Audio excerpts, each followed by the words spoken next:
Hi students, welcome to science centre 24/7। Myself Arshpreet Kaur, your physics educator, and I hope बेटा आप बहुत बढ़िया तरीके से अपने सीयूटी 2024 का एग्जामिनेशन फोड़ के आए होंगे। अगर मैं ओवरऑल एनालिसिस करूं इस पेपर का तो कुछ कुल मिलाकर बेटा 5 से 8 क्वेश्चन ऐसे थे जो थोड़े हार्ड कैटेगरी में डाल सकते हैं, मतलब हार्ड भी नहीं बोल सकते। न्यूमेरिकल्स में अगर आपने मेरे साथ प्रैक्टिस करी थी तो आप फॉर श्योर उसको लगा पाए होंगे। कुछ एक टिपिकल क्वेश्चन आया था जो कि 11th के कॉन्सेप्ट के ऊपर बेस्ड था, जहां पे बायोन्ट फोर्स के बारे में है ना आपको अप्लाई करना था, बायोन्ट फोर्स भी लगाना था। तो जिन बच्चों की 11th थोड़ी सी वीक है उस क्वेश्चन को वो जरूर से बेटा स्किप कर दिए गए होंगे, ठीक है। एंड हम ओवरऑल बेटा इस वीडियो में आपको फर्स्ट से लेकर 50th क्वेश्चन तक के सारे आंसर की बताने वाले हैं। आप इस वीडियो को एंड तक जरूर से देखिएगा, अपने मार्क्स बेटा कैलकुलेट करके कमेंट सेक्शन में जरूर से बताइएगा कि आपका कितना स्कोर आ रहा है। एंड हो सकता है बेटा मैं भी इंसान हूं, भगवान नहीं हूं, मैंने अपना बेस्ट दिया है इस पेपर को सॉल्व करने के लिए ताकि आप अपनी आंसर की को मैच कर सकें।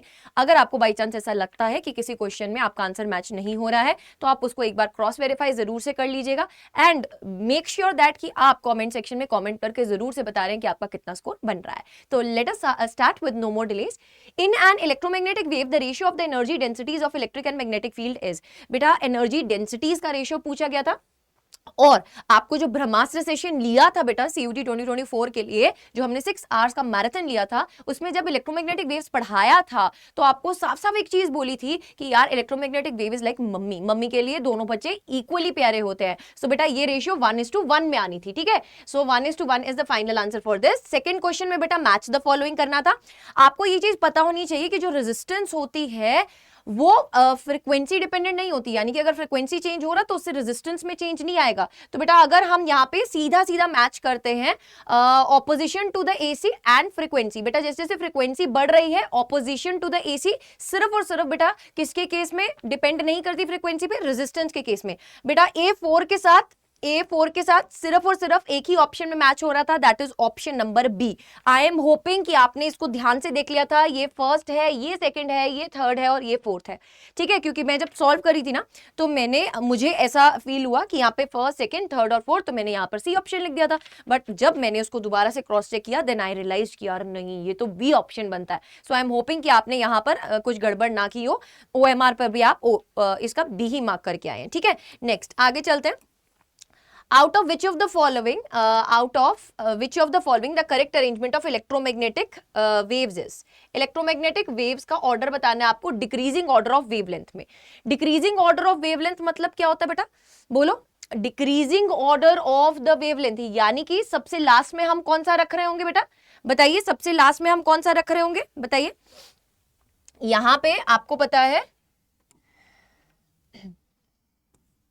गाड़ी XUV इन माई रेंज, तो डिक्रीजिंग ऑर्डर में लगाना था बेटा आपको। तो सही ऑप्शन कौन सा हो जाएगा, ऑप्शन नंबर सी हो जाएगा।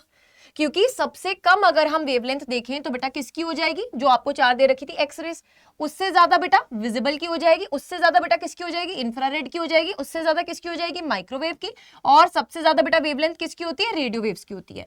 तो आप यहां से भी इस चीज को समझ सकते थे। नेक्स्ट चलिए क्वेश्चन नंबर 4 की तरफ चलते हैं। अब बहुत सारे बच्चे ना इस क्वेश्चन को लेकर कंफ्यूज हैं कि इसमें सही ऑप्शन क्या है।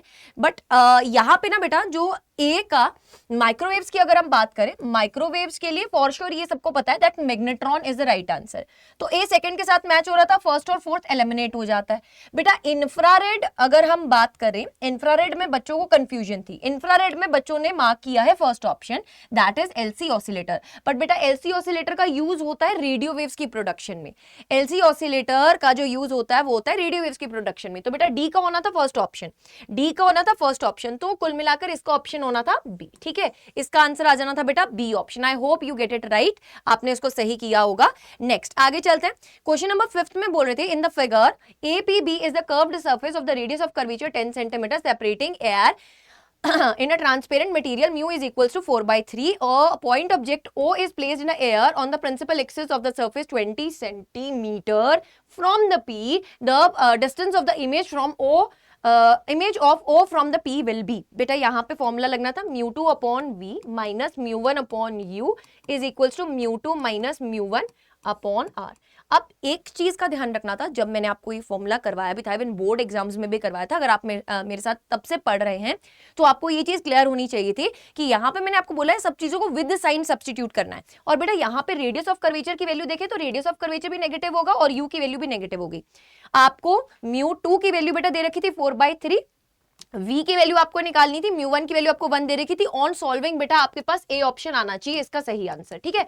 रेडियस ऑफ कर्वेचर जो आप 10 सेंटीमीटर ले रहे हैं ना, उसको विद साइन बेटा सब्स्टिट्यूट करना था -10, u की वैल्यू को आप सब्स्टिट्यूट करेंगे -20, v आपको फाइंड करना था, μ2 की वैल्यू आपने 4/3 सब्स्टिट्यूट करी होगी और μ1 की वैल्यू बेटा 1 सब्स्टिट्यूट करी होगी, ठीक है। A will be the right option for this. Next आगे चलिए, for fixed values of radius of curvature, बेटा for fixed values of radius of curvature of a lens, power of the lens, ठीक है, will be, आपको पूछा गया कि power कितना होगा। बेटा आपको पता है power is equals to 1/f होता है, which is mu minus of 1/r1 minus 1/r2। तो अगर हम पावर की बात करें बेटा, it is directly proportional to mu -1, so the right option will be A option, ठीक है, right option will be A option. Next आगे चलते हैं, क्वेश्चन नंबर 7 की बात करते हैं। क्वेश्चन नंबर 7 में क्या दे रखा था, 7th में आपको बोला था आपको बताना है कि करेक्ट ग्राफ कौन सा होगा for the variation of the image distance v from the convex lens of the focal length f versus object distance u। तो बेटा अगर आपने किसी टाइम पे, अब मैं ये चीज बोलूंगी कि मैंने बोर्ड के टाइम पे एक इंपॉर्टेंट ग्राफिकल सेशन लिया था, इवन कि आप सर्च भी करेंगे तो आपको मिल जाएगा, उसमें मैंने ये वाले कर्व्स करवा रखे हैं, ठीक है। ये एक टिपिकल कर्व था, जिस बच्चे को 10th में अच्छे से नॉलेज नहीं है कॉनकेव और कॉन्वेक्स की, है ना, केसेस की, तो वो इसको सॉल्व नहीं कर पाया होगा। जिसको नॉलेज है वो इसका ऑप्शन बेटा सही मार्क करके आया होगा, that is option number B, ठीक है। यहाँ पे B is the right option for this, ठीक है। नेक्स्ट बेटा अगर हम बात करें, नेक्स्ट आगे चले, क्वेश्चन नंबर 8 की बात कर लेते हैं। क्वेश्चन नंबर 8 में यहाँ पे थोड़ा सा बेटा क्लैरिटी में प्रॉब्लम है, पेपर में होता है ना कभी क्लियर इतना नहीं आता है फोटो, तो जैसे ये सब चीजें मिसिंग रहती हैं, तो इसलिए हमने फोटो स्टेट निकलवा रखा है इसका। अगर हम यहाँ पे बात करें, यहाँ पे बोला गया था using light from the monochromatic source to study the diffraction in a single slit of the width 0.1 mm, width of the central maxima to be measured is. बेटा अब यहाँ पे ना सेंट्रल मैक्सिमा बोला गया था, और डायफ्रेक्शन के केस में ना सेंट्रल मैक्सिमा का विड्थ बेटा 2 टाइम्स ऑफ बीटा होता है, ठीक है। So it will be 2 times of lambda capital D by ए।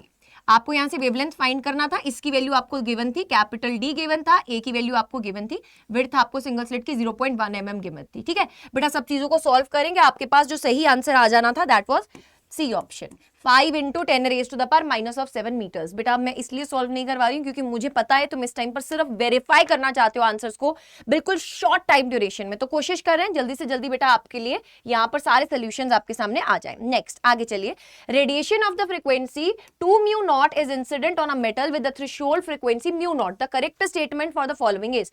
बेटा आपको पता है that hμ is equals to hμ0 plus of kinetic energy होता है। अब यहाँ पे म्यू की जगह बेटा फ्रीक्वेंसी कितना था 2μ0 था, तो बेटा यहाँ पर आपके पास काइनेटिक एनर्जी कितना आ जाएगा, kinetic energy will be hμ0। But ये चीज बहुत सारे बच्चे ना अब यहाँ पर हो गए होंगे, the photo electrons emitted will have the kinetic energy equal to hμ0। नहीं बेटा, अगर हम यहाँ पे बात करें, ये जो काइनेटिक एनर्जी होता है ये मैक्सिमम काइनेटिक एनर्जी होता है।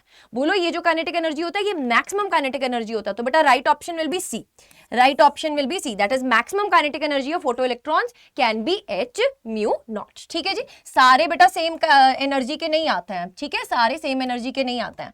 चलिए आगे बढ़ेंगे, क्वेश्चन नंबर 10th की बात कर लेते हैं। क्वेश्चन नंबर 10th में क्या था, द पॉइंट सोर्स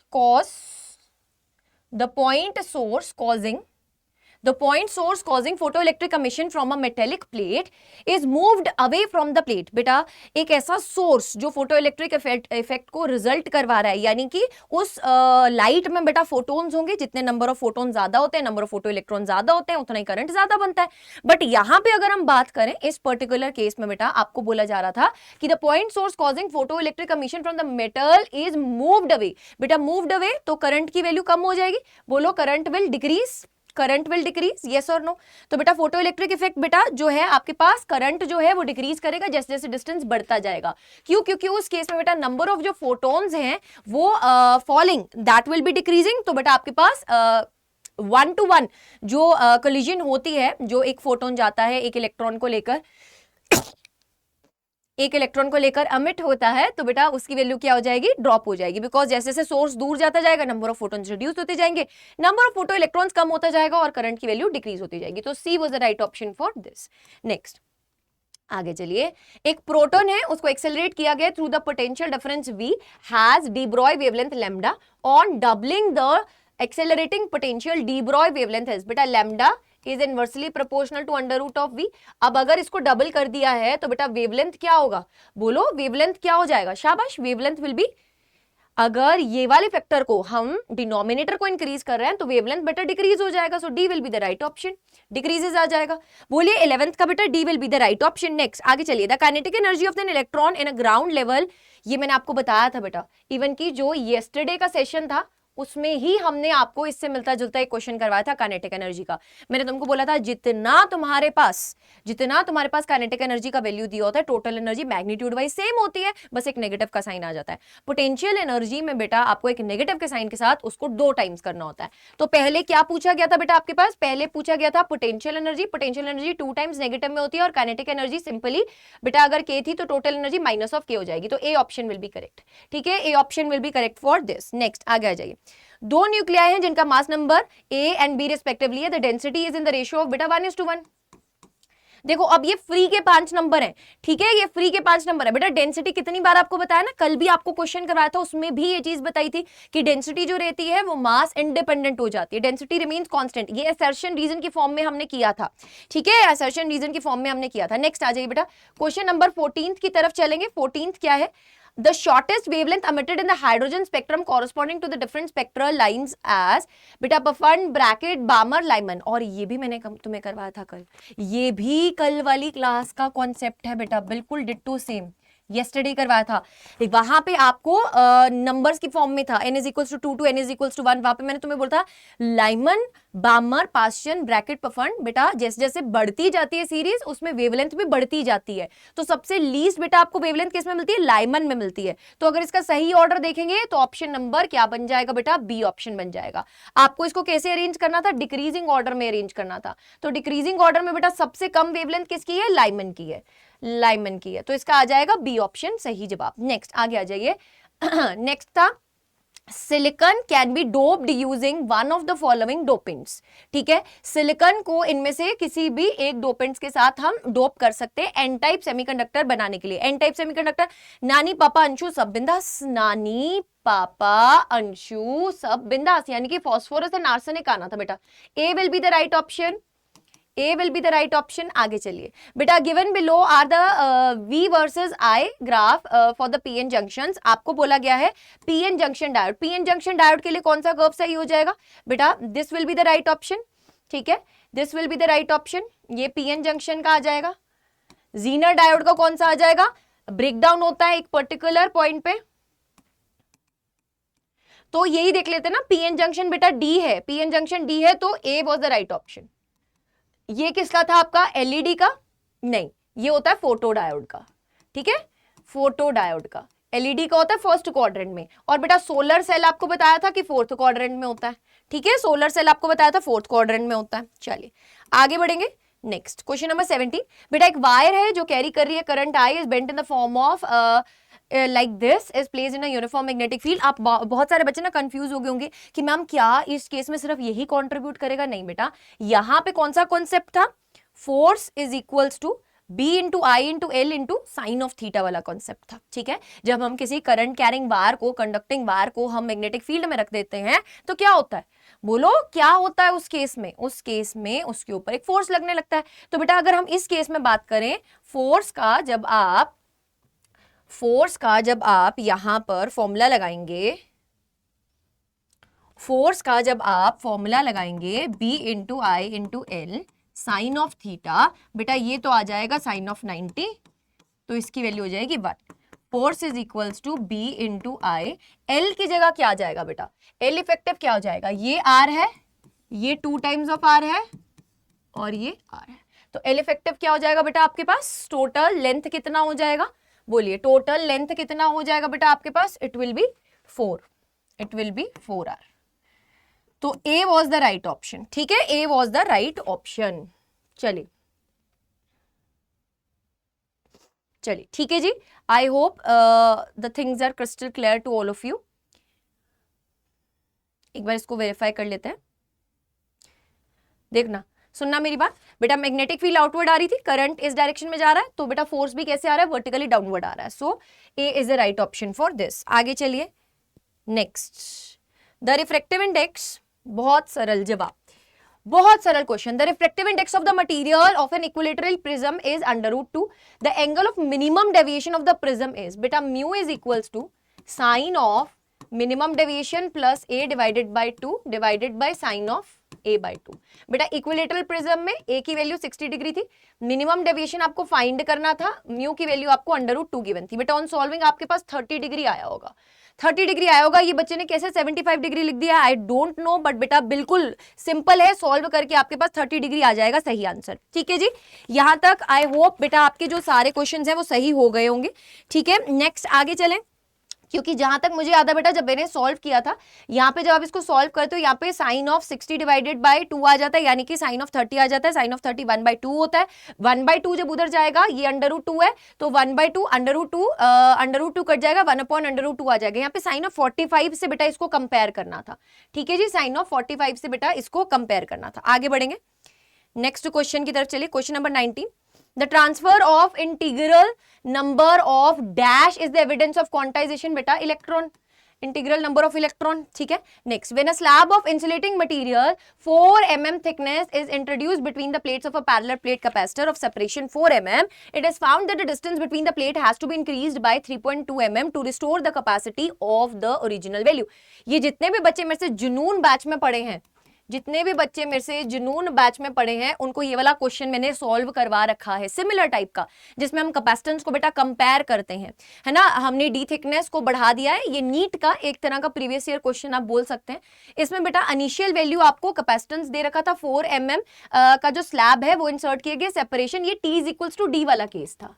जब T = D वाला केस होता है तो उस केस में capacitance K times of epsilon not A by D हो जाती है। ठीक है, और बेटा यहाँ पे आपको बोला गया था कि अगर हमने जो डिस्टेंस है उसको इंक्रीज किया है कितने से बेटा, 3.2 mm से, तो आपको बताना था कि डाइलेक्ट्रिक कांस्टेंट की वैल्यू कितनी होगी अगर हम चाहते हैं कि कैपेसिटेंस बराबर रहे। तो बेटा इक्वेशन बननी थी, इसमें इक्वेशन को सॉल्व करने पे जो आपका सही आंसर आएगा दैट इज बी ऑप्शन, 5 आ जाएगा बेटा यहाँ पे सॉल्व करने पे। आगे चले, क्वेश्चन नंबर 23। ये था बढ़िया question, this was good question. इसमें आपको प्रॉपर तरीके से बेटा सॉल्व करना था। अगर क्लास 11th के कॉन्सेप्ट्स आपको अच्छे से आते हैं उसी केस में आप इसको सॉल्व कर पाते, अदरवाइज नहीं सॉल्व कर पाते। यहाँ पे कॉपर बॉल का डेंसिटी दिया हुआ था, देन आपको 1 सेंटीमीटर इसका डायमीटर दे रखा था, ऑयल का जिसमें इमर्स किया गया उसका डेंसिटी दिया गया था, तो यहाँ पे बायोंट फोर्स का कॉन्सेप्ट आना था बेटा। आपको बोला गया था the charge on the ball is remain just in the oil in the electric field of the intensity this is acting upward. तो बेटा इस बॉल के ऊपर की तरफ बायोंट फोर्स लग रहा होता है, इलेक्ट्रिक फोर्स लग रहा होता है, और नीचे बेटा वेट mg लग रहा होता है, और m को हम क्या लिख सकते हैं, रो इंटू v लिख सकते हैं। तो इसको बैलेंस करके बेटा इक्वेट करके जो आपका ऑप्शन बनेगा इसमें that is B option.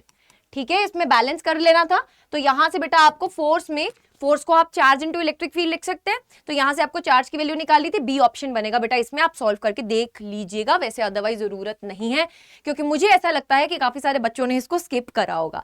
Next आगे आ जाइए, जब मेटल वायर की बात कर रहे थे तो मेटल वायर के केस में बेटा आपको इसको सब्जेक्ट किया गया था कांस्टेंट पोटेंशियल डिफरेंस में, बट टेम्परेचर को क्या किया गया था, इंक्रीज किया गया था।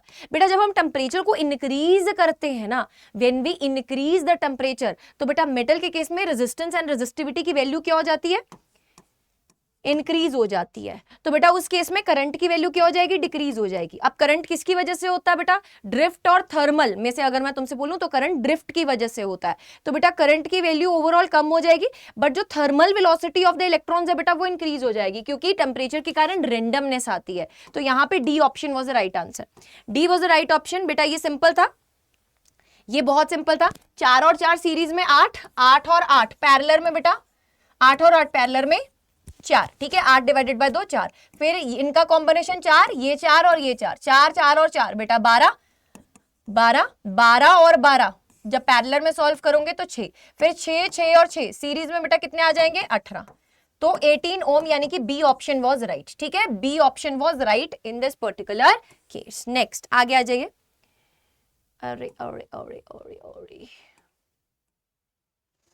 इसमें थोड़ा सा यहाँ पे मेरे को इसको रिवर्स करना पड़ेगा। आई एम होपिंग कि मैं इसको करेक्ट कर सकूं।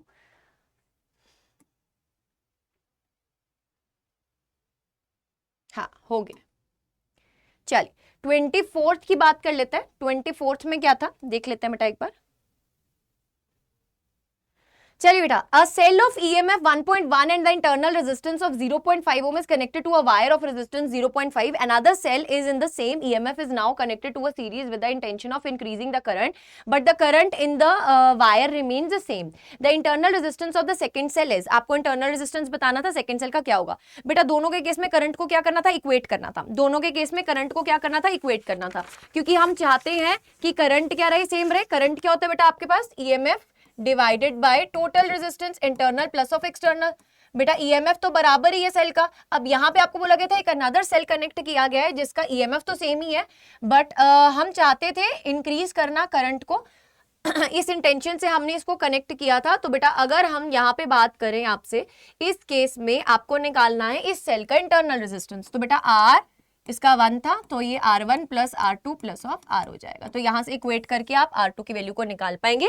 बेटा ऑन सॉल्विंग आपके पास जो इसकी वैल्यू आएगी वो आ जाएगी 1 ओम। ठीक है, अगर किसी को डिटेल सोल्यूशंस चाहिए तो बेटा उसको मैंने सॉल्व कर रखा है यहाँ पर।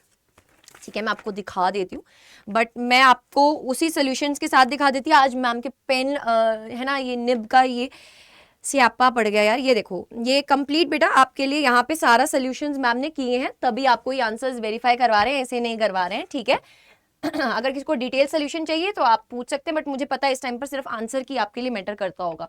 चलिए बेटा नेक्स्ट आगे चलते हैं। PQRS आपके पास बेटा ये एक व्हीटस्टोन ब्रिज का क्वेश्चन था। PQRS आपको 3, 3, 3 और 4 दिया हुआ था। आपको बोला था कि अगर आप बैलेंस व्हीटस्टोन ब्रिजेस को बनाना चाहते हैं तो आप S जो कि आपने यहाँ पे 4 ओम लिया है, इसके साथ आप शंट में यानी कि पैरेलल में कितना रेजिस्टर लगाएं। ठीक है, सो बेटा 3 divided by 3 is equals to 3 divided by 4 R divided by 4 plus R। ये बेटा सॉल्व करना था, यहाँ पे आपके पास R की वैल्यू आ जानी थी बिल्कुल सही, दैट इज 12 ओम। ठीक है, सॉल्व करने पर आपके पास 12 ओम आ जाना था। इसका सही जवाब इसका बेटा था ए। ठीक है, नेक्स्ट क्वेश्चन नंबर 26 पे चलेंगे। बेटा यहाँ पे सिंपल ही था, मैग्नेटिक मूवमेंट आपको कंपेयर करना था, इफेक्टिव लेंथ लेना था। यहाँ पे मैग्नेटिक मूवमेंट क्या होता है बेटा, पोल स्ट्रेंथ इनटू L। अब अगर हमने इसको कन्वर्ट कर दिया था सेमी सर्कल में, तो बेटा यहां पर जो L है that is equals to what, pi r. बोलो, L is equals to pi r. R की वैल्यू कितनी आ गई बेटा, L डिवाइडेड बाय पाई। और यहाँ पे effective length between the two poles कितना बेटा, 2 टाइम्स ऑफ R। सो बेटा magnetic movement comes out to be M into effective length. Effective length है 2 टाइम्स ऑफ R। R की वैल्यू कितनी है बेटा, L डिवाइडेड बाय पाई। तो यहाँ पे आपके पास L इंटू M, ये क्या था बेटा आपके पास capital M, so 2 capital M divided by pi आपके पास न्यू मैग्नेटिक मूवमेंट आ जाएगा, यानी कि ऑप्शन नंबर डी। ठीक है, ऑप्शन नंबर डी। आगे चलेंगे। Ferromagnetic materials used in the transformer must have. Transformer में बेटा जो फेरोमैग्नेटिक मटेरियल यूज करते हैं उनका क्या होना चाहिए, हाई परमेबिलिटी होना चाहिए एंड लो हिस्टैरिसीस लॉसेस होने चाहिए। ठीक है, B was the right option for this. चलिए नेक्स्ट आगे चलेंगे। A conducting ring of radius r is placed in a varying magnetic field perpendicular to the plane of the ring. If the rate at which the magnetic field varies is x, the electric field intensity at any point of the ring is। बेटा इसका answer B हो जाएगा on solving. ठीक है, B was the right answer जहां तक solve करके आया था। 19th का बेटा फटाफट से आपको बता देते हैं ऑन सॉल्विंग, बेटा सी हो जाएगा। ठीक है, जिस जिस बच्चे ने किया है प्लीज वेरीफाई कर लीजिए। अगर हम बात करें sorry it is not 19, sorry 29 बेटा। ठीक है, मैं तभी बोल रही हूँ, इतना फेड दिया हुआ है, ओरिजिनल पेपर नहीं मिला है हमारे पास, ये भी एकदम छापा गया पेपर है। बच्चों ने एक एक पेजेस भेजे हैं, उससे हमने बनाया है ये वाला पेपर। सो आई होप आप समझ रहे होंगे। 30th का बेटा अगर हम बात करें इसका सॉल्व करने पर, ये थोड़ा बढ़िया क्वेश्चन था, गुड लेवल ऑफ क्वेश्चन था ये। ठीक है, इसमें थोड़ा कैलकुलेशन ज्यादा थी, बिकॉज यहाँ पे जिस बच्चे को कैलकुलेशन से डर लगता है, मैंने तुमको बोला था कि स्किप कर देना। ठीक है, तो आई होप बेटा काफी सारे बच्चों ने टाइम बचाया होगा, इसमें स्किप कर दिया होगा, ये स्किप करने वाला क्वेश्चन था, बट अदरवाइज अगर आपने सॉल्व किया है तो बेटा बी ऑप्शन आया होगा इसका सही जवाब। ठीक है, नेक्स्ट आगे आ जाओ बेटा। अगर हम कॉन्वेक्स लेंस का आधा हिस्सा काट देते हैं, तो जो बोर्ड एग्जाम्स में मैंने आपके लिए मैराथन ली थी उसमें मैंने आपको एक चीज बताई थी बेटा, इससे आपके पास जो इंटेंसिटी होती है ना उसमें फर्क पड़ता है बस, ठीक है। Intensity of the image reduce हो जाती है। सो ओनली एंड ओनली बेटा सी ऑप्शन, यानी कि C is the right answer, ठीक है, C is the right answer. 31st का बेटा आपका आ जाता है सी ऑप्शन। नेक्स्ट आगे चलेंगे, 32 की तरफ चलेंगे बेटा, बहुत ईजी था। दो slits are made up of 0.1 mm apart and the screen is placed 2 metre apart, the fringe separation is given by, ठीक है, beta, the fringe separation when the light of the wavelength this is used, बेटा beta is lambda capital D by small D. अब आपको यहाँ पे two slits के बीच में जो सेपरेशन दिया हुआ था, स्मॉल डी की वैल्यू दी हुई थी, आपको यहाँ पे लैम्डा की वैल्यू दी हुई थी 500 नैनोमीटर, कैपिटल डी 2 दे रखा था और स्मॉल डी आपके पास 0.1 इंटू 10⁻³ आ जाएगा। बेटा इसको सॉल्व करने पे आपका आंसर ए बना होगा 1 centimetre. Next, for an astronomical telescope, बेटा ये बहुत प्यारा क्वेश्चन था, इसमें मुझे लगता है इस लड़की का जिसने पेपर शेयर किया था, आई एम रियली हैप्पी कि आपने इसमें गलती नहीं करी है। बेटा इसमें जो ऑब्जेक्टिव का फोकल लेंथ था वो तो 10 मीटर में गिवन था, आईपीस का 10 सेंटीमीटर में गिवन था। बेटा एसआई यूनिट्स, एक बात तुम्हें करवाई थी याद, कल भी बोला था एसआई यूनिट्स का ध्यान रखना। तो बेटा यहाँ पे सही ऑप्शन डी बनेगा। मैग्निफिकेशन f0 बटा fe होता है तो ऑन सॉल्विंग 100 आ जाएगा, और L की value f0 plus of fp, तो वो 1010 सेंटीमीटर आ जाएगा। आगे चलिए, according to the Bohr's model, बेटा radius directly proportional to n नहीं होता, n स्क्वायर होता है 1। अगर हम बात करें radius directly proportional to n square होता है। स्पीड बेटा ये बिल्कुल सही है, टोटल एनर्जी ये बिल्कुल सही है, तो बी सी डी सही जवाब था, यानी कि D was the right option. आगे चलिए, फुल वेव रेक्टिफायर के लिए बेटा आपके पास जो फ्रीक्वेंसी होती है वो डबल हो जाती है, 50 की बेटा 100 हो जाएगी, so B was the right option. अब यहाँ पे काफी सारे बच्चों ने शायद गड़बड़ करी होगी जहां तक मुझे लग रहा है, बट आपको एक चीज पता होनी चाहिए बेटा, नॉन यूनिफॉर्म इलेक्ट्रिक फील्ड बोला गया था। नॉन यूनिफॉर्म इलेक्ट्रिक फील्ड में हर पॉइंट पर इलेक्ट्रिक फील्ड डिफरेंट होती है, तो बेटा फोर्स कतई जीरो नहीं हो सकता, फोर्स की वैल्यू तो नॉट इक्वल टू जीरो आनी थी। अब अगर हम बात करें dipole moment is parallel to the direction of electric field, तो बेटा टॉर्क होता है पीई साइन ऑफ थीटा।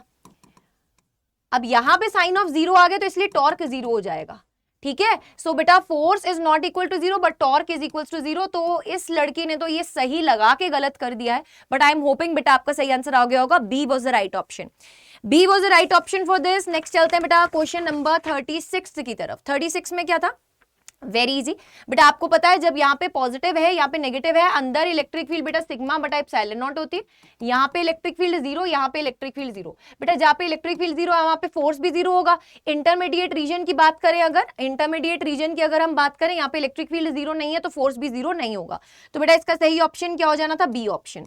इसका सही ऑप्शन क्या हो जाना था, B option, B is the right option.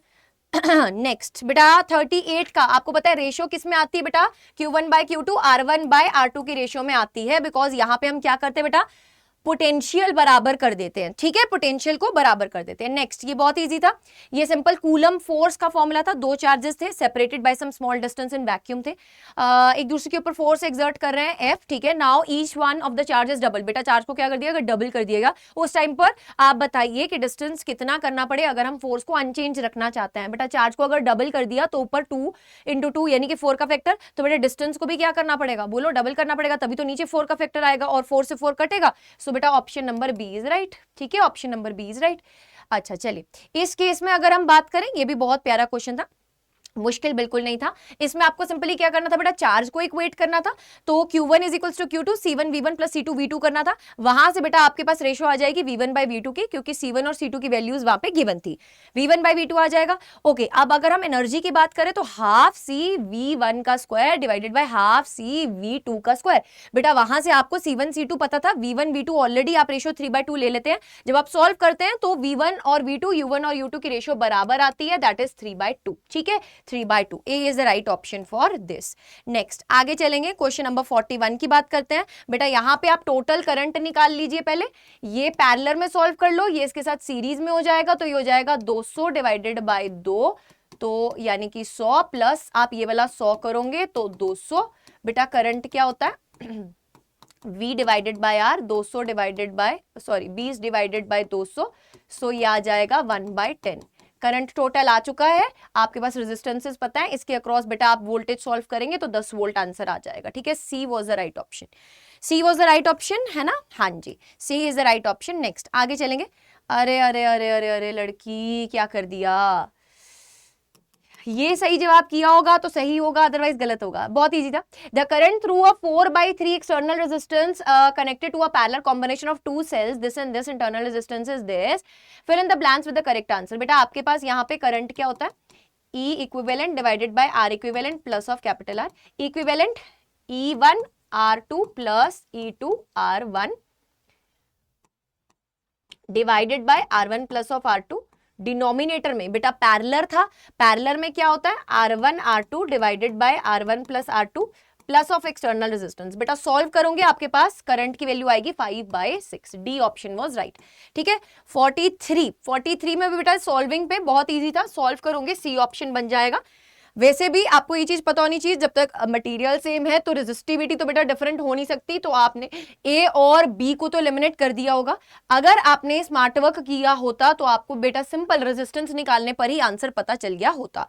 Next 44 की बात करें, 3 magnetic materials paramagnetic, diamagnetic, ferromagnetic, increasing order of the magnetic susceptibility निकालना था, यानी कि बढ़ते हुए क्रम में। सबसे ज्यादा ससेप्टिबिलिटी फेरोमैग्नेटिक की होती है, उससे कम पैरामैग्नेटिक की, उससे कम डायमैग्नेटिक की, सबसे कम डायमैग्नेटिक की होती है।